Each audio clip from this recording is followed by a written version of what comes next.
Today on Listen to This, at writer Susan Stotterell will be reading Chapter 12 of Mark Twain's A Connecticut Yankee in King Arthur's Court, entitled Slow Torture. Last week in Chapter 11, Beginnings of Civilization, a young woman arrived at the castle with a story about her mistress and other women being held captive. King Arthur wants Hank to rescue them. Clarence is excited about the adventure, but Hank questions the details of the situation. He was suspicious of all the tales of damsels in distress. In the end, he was fitted with armor and proceeds on his mission.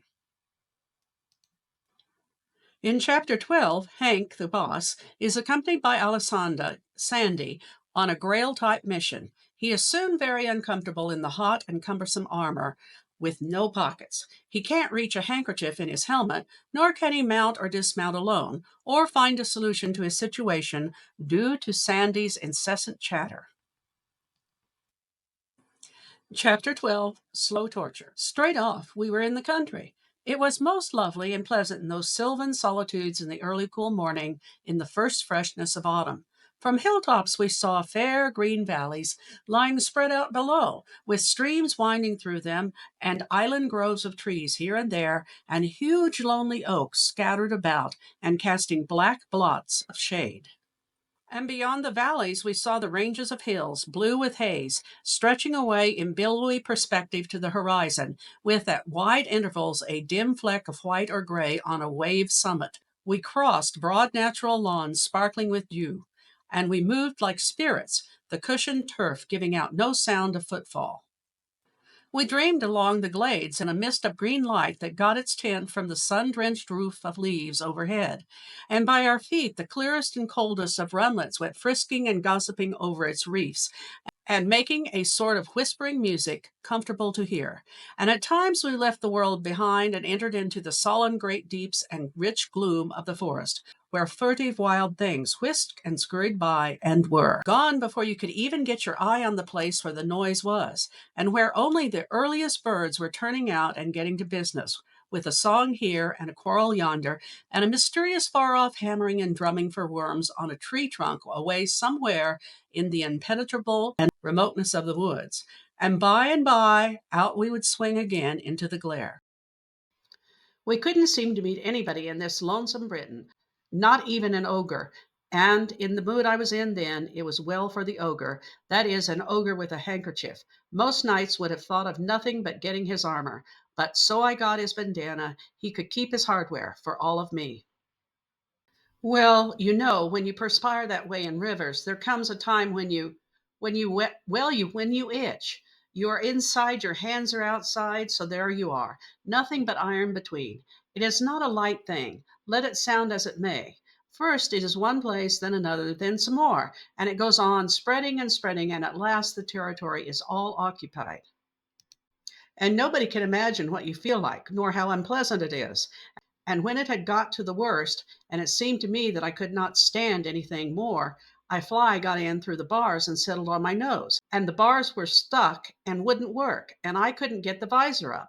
And I could only shake my head, which was baking hot by this time, and the fly, well, you know how a fly acts when he has got a certainty. He only minded the shaking enough to change from nose to lip and lip to ear and buzz all around in there, and keep on lighting and biting in a way that a person already so distressed as I was simply could not stand.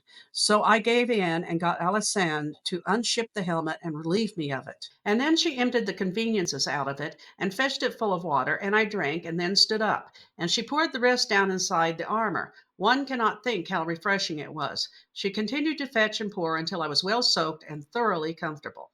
It was good to have a rest and peace, but nothing is quite perfect in this life. At any time I had made a pipe a while back, and also some pretty fair tobacco. Not the real thing, but what some of the Indians use. The inside bark of the willow dried. These comforts had been in the helmet, and now I had them again, but no matches. Gradually, as the time wore along, one annoying fact was borne in upon my understanding, that we were weather-bound. An armed novice cannot mount his horse without help and plenty of it. Sandy was not enough, and not enough for me anyway. We had to wait until somebody should come along. Waiting in silence would have been agreeable enough, for I was full of matter for reflection, and I wanted to give it a chance to work. I wanted to try and think out how it was that rational or even half rational men could ever have learned to wear armor, considering its inconveniences, and how they had managed to keep up such a fashion for generations when it was plain that what I had suffered today they had to suffer all the days of their lives. I wanted to think that out, and moreover, I wanted to think out some way to reform this evil and persuade the people to let the foolish fashion die out. But thinking was out of the question in the circumstances. You couldn't think where Sandy was. She was a quite biddable creature and great-hearted, but she had a flow of talk that was as steady as a mill, and made your head sore like the drays and wagons in a city. If she had had a cork, she would have been a comfort, but you can't cork that kind. They would die. Her clack was going all day, and you would think something would surely happen to her works, by and by. But no, they never got out of order, and she never had to slack up for words. She could grind and pump and churn and buzz by the week, and never stopped to oil up or blow out, and yet the result was just nothing but wind. She never had any ideas any more than a fog has. She was a perfect blatherskite. I mean, for jaw, jaw, jaw, talk, talk, talk, jabber, jabber, jabber, but just as good as she could.